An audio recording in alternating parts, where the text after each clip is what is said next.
भारतीय न्यूज, सीधा, सटीक और निष्पक्ष। क्या आपने कभी सोचा है कि गोल्फ जैसे खेल में जहां एक शॉट सब कुछ बदल सकता है, एक भारतीय लड़की ने दुनिया भर में अपनी पहचान बनाई। यह कहानी है अदिति अशोक की, जो एक छोटी सी उम्र में क्लब और बॉल के खेल से प्यार कर बैठी। बेंगलुरु की शांत गलियों में जहां क्रिकेट के बल्ले की गूंज सुनाई देती थी, वहीं अदिति का ध्यान गोल्फ के मैदान की ओर गया। कहानी की शुरुआत तब होती है जब 5 साल की मासूम अदिति अपने पिता के साथ गोल्फ कोर्स में कदम रखती है। उसके हाथ में क्लब था और सामने अनंत अवसर।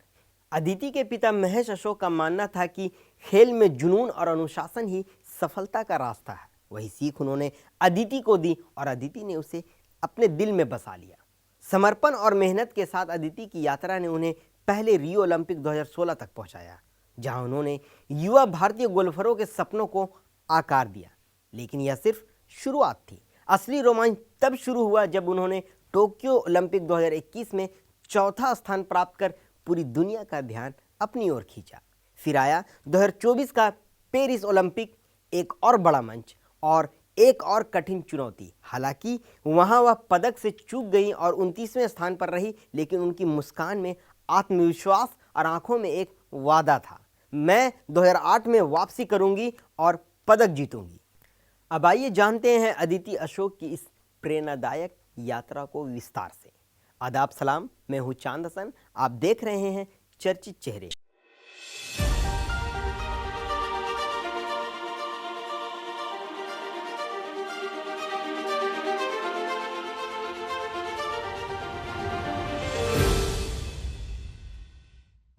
आज के एपिसोड में हम बात करेंगे भारतीय गोल्फर अदिति अशोक की, जिन्होंने अपने उत्कृष्ट प्रदर्शन से अंतर्राष्ट्रीय स्तर पर भारत का नाम रोशन किया।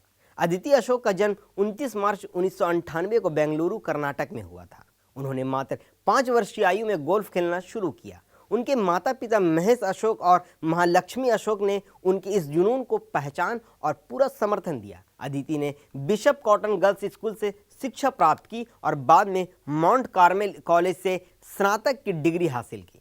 2016 में अदिति ने पेशेवर गोल्फ में कदम रखा और उसी वर्ष लेडीज यूरोपियन टूर में 2 खिताब जीते। उन्होंने महिला इंडियन ओपन और कतर लेडीज ओपन में जीत हासिल की, जिससे वे लेडीज यूरोपियन टूर की ऑर्डर ऑफ मेरिट में शीर्ष पर रहीं। अदिति ने 2016 के रियो ओलंपिक में भाग लिया, जहां उन्होंने 41वां स्थान प्राप्त किया। लेकिन 2021 के टोक्यो ओलंपिक में उन्होंने शानदार प्रदर्शन करते हुए चौथा स्थान हासिल किया, जो भारतीय गोल्फर के इतिहास में अब तक का सर्वश्रेष्ठ ओलंपिक प्रदर्शन था।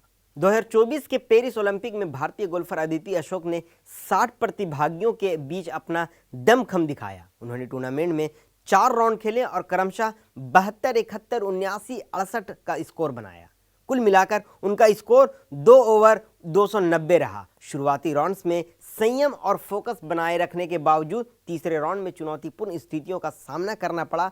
हालांकि अंतिम राउंड में उन्होंने शानदार वापसी की, लेकिन वह पदक की दौड़ से बाहर रही। उनके इस प्रदर्शन ने भारतीय गोल्फ को नई दिशा दी और उनके संकल्प को मजबूत किया, क्योंकि वह 2028 के ओलंपिक में बेहतर प्रदर्शन का वादा कर चुकी हैं। पेरिस ओलंपिक के बाद अदिति ने अपने प्रदर्शन पर विचार करते हुए कहा, मुझे लगता है कि आज का दिन मेरे लिए सबसे अच्छा था। मैं अपने शॉट्स और पुट्स से संतुष्ट थी। उन्होंने आगे कहा, मैं 2028 के लॉस एंजेलिस ओलंपिक में वापसी करने की पूरी कोशिश करूंगी और वहां पदक जीतने का लक्ष्य रखूंगी। अदिति ने 2023 की एशियाई खेलों में भी हिस्सा लिया और वहां उन्होंने रजत पदक जीता, जिससे वे एशियाई खेलों में पदक जीतने वाली पहली भारतीय महिला गोल्फर बनी।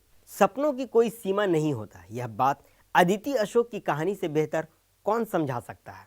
पेरिस ओलंपिक 2024 में भले ही वह पदक से चूक गई हों, लेकिन उनके जज्बे में कभी कोई कमी नहीं आई। उनकी आंखों में अब भी वही चमक है जो उनके बचपन में पहली बार गोल्फ कोर्स में कदम रखते समय थी।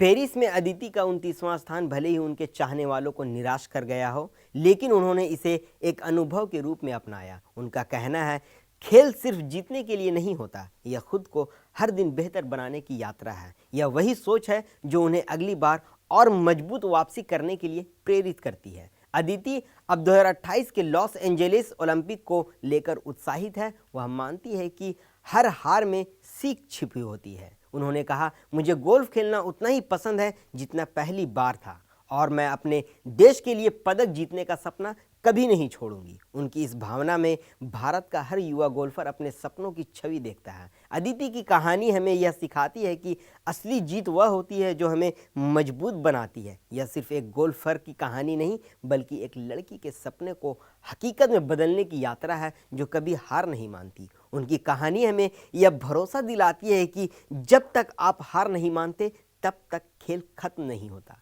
धन्यवाद और मिलते हैं अगले एपिसोड में एक और प्रेरणादायक सफ़रनामे के साथ। तब तक के लिए दीजिए हमें इजाज़त। देखते रहिए भारती न्यूज़ और हमारे चैनल को लाइक, शेयर और सब्सक्राइब करना ना भूलें। धन्यवाद।